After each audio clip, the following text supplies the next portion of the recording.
حي على الفلاح. சஹாபாக்கள் எல்லோரும் உங்களுக்கு எல்லாம் தெரியும். உமர் இப்னு அல்-கத்தாப் ரலியல்லாஹு அன்ஹு யார்? அவருடைய சிறப்புகளை எல்லாம் இந்த சிறிய நேரத்தில் கூற முடியாது. சத்தியம் அவருடைய நாவில் பேசும், அவருடைய சிந்தனையில் பேசும். உமர் ஒரு தெருவிலே நடந்து சென்றால் ஷைத்தான் என்னோட தெருவிலே ஓடி செல்வான். எனக்கு பிறகு ஒரு நபி வருவதாக இருந்தால் லக்கான உமர், அவர் உமராகத்தான் இருப்பார்.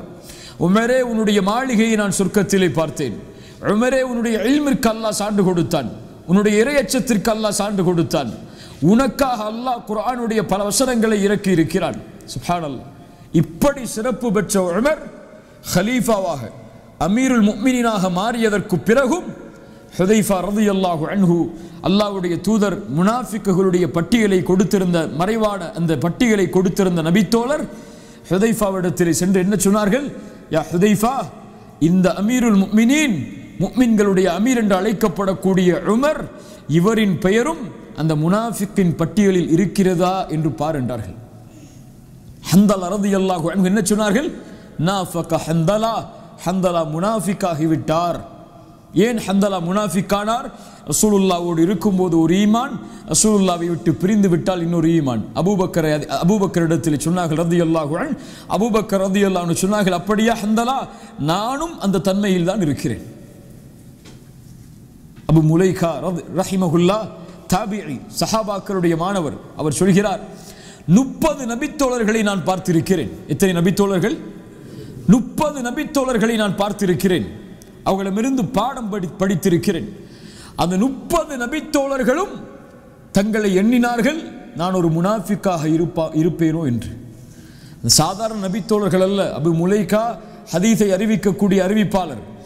அவர் யாரிடத்திலிருந்து ஹதீஸை எல்லாம் கேட்டார் என்று பார்த்தால் ஆயிஷா ரலியல்லாஹு அன்ஹா, அஸ்மா பின்த் அபி பக்கர், அலி பின் அபி தாலிப், சஅத் பின் அபி வக்காஸ். சுப்ஹானல்லாஹ். சொர்க்கத்திற்கு நற்செய்தி சொல்லப்பட்ட நபித்தோழர்கள் இவர்கள் எல்லாம். இவர்களிடமிருந்து ஹதீஸை கேட்கக்கூடிய அபு முலைகா ரஹிமஹுல்லாஹ் எப்படி என்ன சொன்னார்கள்? இந்த 30 நபித்தோழர்களும் தங்களை எப்படித்தான் எண்ணினார்கள்? தான் ஒரு முனாஃபிக்காக இருப்பேனோ என்று எண்ணினார்கள். ஹசன் ரஹிமஹுல்லாஹ் அவர்கள் அதன் காரணமாகத்தான் சொன்னார்கள், மா யகாஃபுன் நிஃபாக இல்லல் முஃமின், ஒரு முஃமின் தான் நிஃபாக்கை பயப்படுவான். ஒரு முஃமின் தான் நான் நயவஞ்சகனா என்று பயப்படுவான். ஒரு முனாஃபிக் நிஃபாக்கை பயப்படவே மாட்டான்.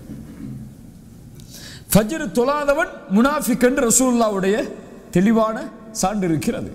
ஒரு முஃமின் தான் ஃபஜ்ர் தொழவில்லை என்றால் நான் முனாஃபிக்குடைய பட்டியலில் சேர்ந்து விட்டேனே என்று பயப்படுவான். ஃபஜ்ரை தொழாமல் எழுந்திருக்கிறான், எந்த உணர்வும் இல்லை என்றால் இவன் பயப்படவே வேண்டாம். இவன் யார்தான்? முனாஃபிக் தான். அல்லாஹு அக்பர். தவறுகளை செய்யும் பொழுது நான் நயவஞ்சகத்தில் இருப்பதால் தான் இந்த தவறை செய்கிறோனோ என்ற எண்ணம் இல்லை என்றால் நாம் முஃமின் தான். நாம் முஃமினாக இருக்க முடியாது, முனாஃபிக்காகத்தான் இருப்போம். எம்முடைய சொல், எம்முடைய செயல் எல்லா நிலையிலும் வேறுபடுகிறது. யாரும் அதில் சுத்தமானவர்கள் அல்ல. நம்முடைய மனைவிக்கு ஒரு அறிவுரை சொல்லுவோம், பிள்ளைகளுக்கு அறிவுரையை சொல்லுவோம், நம்மிடத்திலே அறிவுரையை கேட்டு வருபவர்களுக்கு நாம் ஒரு அறிவுரையை சொல்லுவோம். ஆனால் நமக்கு தெரியும் அந்த அறிவுரையில் நான் எந்த அளவு இருக்கிறேன் என்று.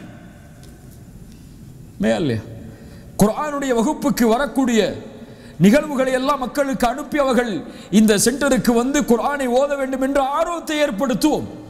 ஆனால் நமக்கு தெரியும் குர்ஆனில் நம்முடைய நிலைமை என்னவென்று, தொழுகையில் நம்முடைய நிலைமை என்னவென்று, திக்ரில் நம்முடைய நிலைமை என்னவென்று, அல்லாஹ்வுடைய பார்வையில் நம்முடைய நிலைமை என்னவென்று, அதை பற்றியெல்லாம் எந்த கவலையும் இல்லாமல் நாம் வாழ்ந்து கொண்டிருக்கிறோம். தெளிவான முனாஃபிக்குகளுடைய தன்மைகளை ஒப்பிட்டு பார்த்தால் இன்றைய நம்முடைய வாழ்வின் தன்மைகளை ஒப்பிட்டு பாருங்கள், அப்படியே இருக்கும். நாம் நிஃபாக்குடைய தன்மையில் வாழ்ந்து கொண்டே அல்லாஹ் பாதுகாப்பானாக நம்மை முஃமினாக நினைக்கிறோம். ஆனால் நபித்தோழர்கள் முஃமின்களாக வாழ்ந்து கொண்டே தங்களை முனாஃபிக்காக நினைத்தார்கள். அதான் நமக்கும் நபித்தோழர்களுக்கும் உள்ள வித்தியாசம். அல்லாஹ் ரப்புல் ஆலமீன் நம்மை பாதுகாப்பானாக. இப்போ இந்த தன்மையிலிருந்து எப்படி மாறுவது? ஒருவர் மாறினால் அவனுடைய வாழ்வில் எது நடக்கும்? அதுதான் இந்த நேரத்தில் நம்ம செய்ய வேண்டிய முடிவு. ஒருவன் தன்னை அல்லாஹுவை நோக்கி விரையக்கூடிய மனிதனாக மாற்றினால் 2 தன்மைகள் அவனுடைய வாழ்க்கையில் ஏற்படும். முதல் தன்மை, தன்னுடைய ரப்பை அடையாமல் நெருங்காமல் தடுப்பதற்கு உள்ள பாவங்களை விட்டு விடுபடுவான். தன்னுடைய ரப்பை நெருங்குவதற்கு தடையாக இருக்கக்கூடிய பாவங்களை விட்டு விடுபடுவான். இது என்ன தன்மை? முதல் தன்மை. ஆனால் இன்று நாம் எப்படி? நம்முடைய ஆடைகள் அழகாக இருக்கிறது, நம்முடைய கல் அல்லாஹ்விற்கு முன்னால் அழகாக இல்லை. தொழுகிறோம், நோன்பு வைக்கிறோம், ஜக்காத் கொடுக்கிறோம், தஅவா செய்கிறோம். இந்த வெளிப்படையான அமல்கள் எல்லாம் சரியாக இருக்கிறது. ஆனால் உள்ளம் இன்னும் பாவத்தை சுமந்து கொண்டே இதை செய்து கொண்டிருக்கிறது. அப்படியா இல்லையா? தொழுகிறோம், புறம் பேசுகிறோம். தொழுகிறோம், பொய் பேசுகிறோம். தொழுகிறோம், பிறர் மானத்தை பற்றி பேசுகிறோம்.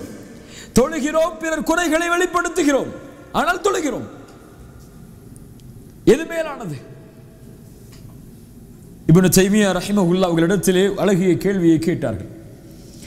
ஒரு மனிதன் இஸ்திக்ஃபார், பாவ மன்னிப்பை கேட்கிறான்.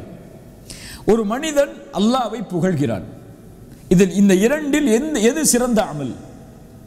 இது சிறந்த அமல்? பாவ மன்னிப்பா அல்லாஹ்வை புகழ்தலா? பாவ மன்னிப்பா அல்லாஹ்வை புகழ்தலா? இப்னு தைமியா ரஹிமஹுல்லாஹ் உதாரணத்தோடு சொன்னார்கள். ஏன் பாவ மன்னிப்பு சிறந்தது தெரியுமா?